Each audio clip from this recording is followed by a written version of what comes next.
भयंकर गरीबी है सुदामा। हाँ, मांगते तो किसी से नहीं, लेकिन सत्संग कहीं का नहीं छोड़ते।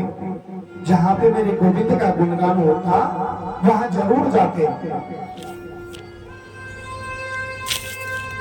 जो मिल जाता चून पीसकर 4 टिकट बनाते, 2 पत्नी खाती और 2 स्वयं खाते। देखो, जो पत्नी होती है ना भार्या, एक दिन तो बड़ा अफसोस करने लग गई, बड़ा सोच कर रही है, बड़ी पीड़ा होती है। जब ये दशा देखती है तो बड़ी पीड़ा होती है।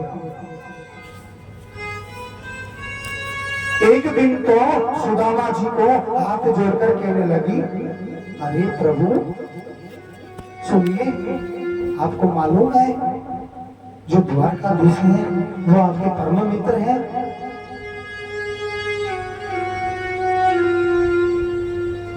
सुदामा जी की नेत्र सजल हो गए, आंखों में आंसू आ गए और अपनी पत्नी से कहने लगे, देवी अरे तुमने कितनी पुरानी बात याद दिला दी।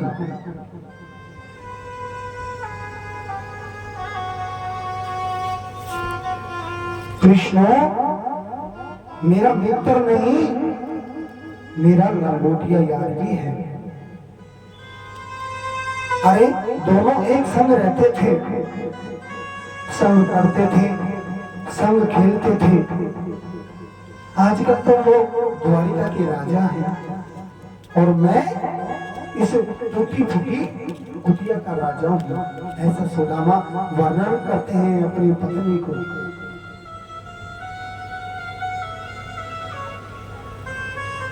अरे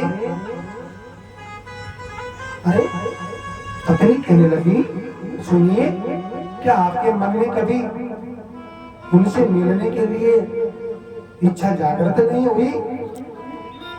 अब तो सुदामा जी कहने लगी, अरे देवी ऐसा कौन चाहेगा, ऐसा कौन संसार का मनुष्य होगा जो गोविंद से नहीं मिलना चाहेगा।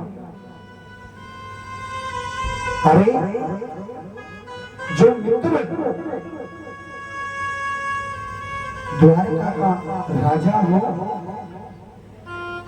उससे कौन नहीं मिलना चाहेगा। लेकिन पत्नी कहने लगी, आप जाओ ना एक बार।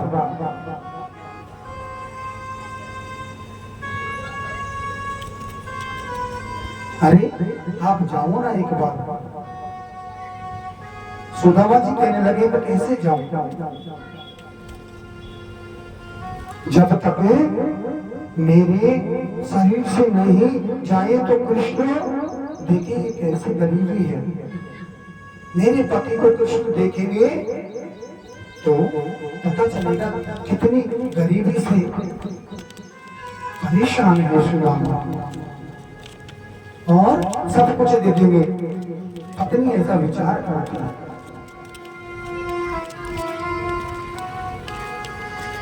अरे एक बार आप कैसे भी करके कृष्ण से मिलने जाइए।